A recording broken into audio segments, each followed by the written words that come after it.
আপোনালোকে যদি দেখা পায় কেতিয়াবা কংগ্ৰেছ দলৰ নেতা ৰাহুল গান্ধীয়ে ৰঙা সংবিধান এখন হাতত লৈ ভাষণ দিয়ে।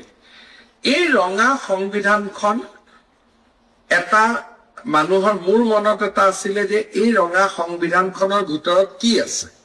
মই এবাৰ দিল্লীলৈ যাওঁতে এই ৰঙা সংবিধানখন মই দোকানৰ পৰা কিনিছিলো, কিতাপ পুস্তিকা য'ত কিতাপ বিক্ৰী কৰে তাত মই কিনিছিলো। আৰু সেই যিখন সংবিধান লৈ ৰাহুল গান্ধীয়ে কথা কয় সেই ৰঙা সংবিধানখন, এই পকেট চাইজৰ ৰঙা সংবিধানখনৰ ভিতৰতে লিখা আছে যে সংবিধানখন ইন্দিৰা গান্ধীয়ে হত্যা কৰিছিল। তাৰ ভিতৰতে লিখা আছে।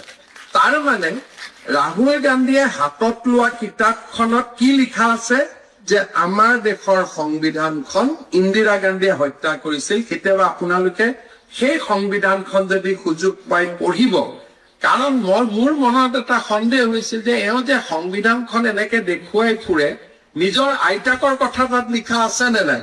প্ৰথমতে মোৰ সন্দেহ হৈছিল যে এই সংবিধানখন যোনে অনুবাদ কৰিছে খুব সম্ভৱ এই কথাটো তাত লিখা হোৱা নাই।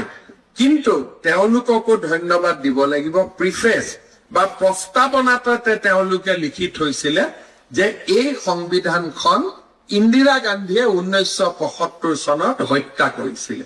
কেতিয়াবা মই কোৱা কথাখিনি মিলে নে নিমিলে, এই কিতাপখন আপোনালোকৰ সৌভাগ্য গলে কিনিব।